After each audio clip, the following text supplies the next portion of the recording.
Two Ferraris battle for pole around the Monte Carlo circuit, with Charles Leclerc eventually ending up P1, Carlos Sainz ending up P4. Both laps in Q3 analysed here on Workday Good Lap Great Lap to look at their respective performances.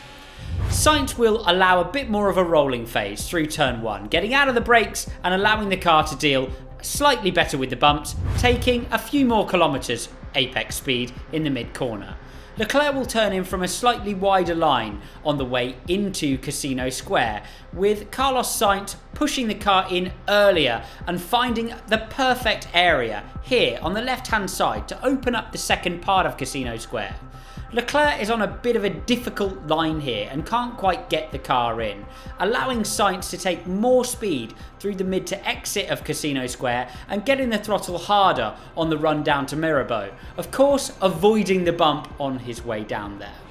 Leclerc will position the car better though in the braking zone for Mirabeau, absolutely four square, much closer to the left hand side, allowing him to brake deeper and take more speed in. To counter this, Sainz is happier to run the car a little wider on the exit, within inches of the outside wall, whereas Leclerc keeps away from the wall, losing himself a bit of time through the banked exit.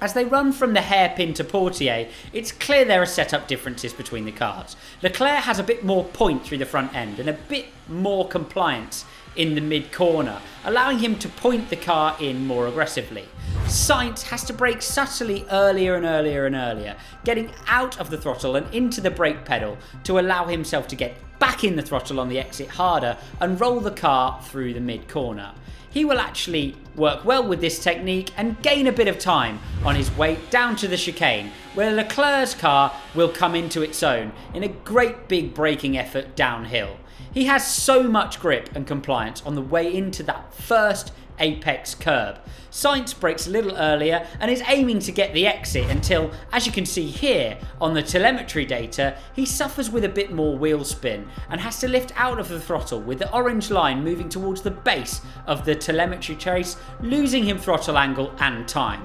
The benefit of his setup strategy comes here in the mid-corner of Tabac, where he has a much more stable car and is able to take more apex speed than Leclerc. He'll also have a more stable car through the first part of the swimming pool. Leclerc will be absolutely pinpoint accurate against the inside wall of the second part of the swimming pool, where interestingly he will crash on his second run in qualifying, contacting this inside wall and launching over the curb you can see here on the left, making the outside wall. That pinpoint accuracy gives him a better position against the second curb than Sainz, who bounces over that curb, gets a bit of oversteer and finds himself slightly out of the groove,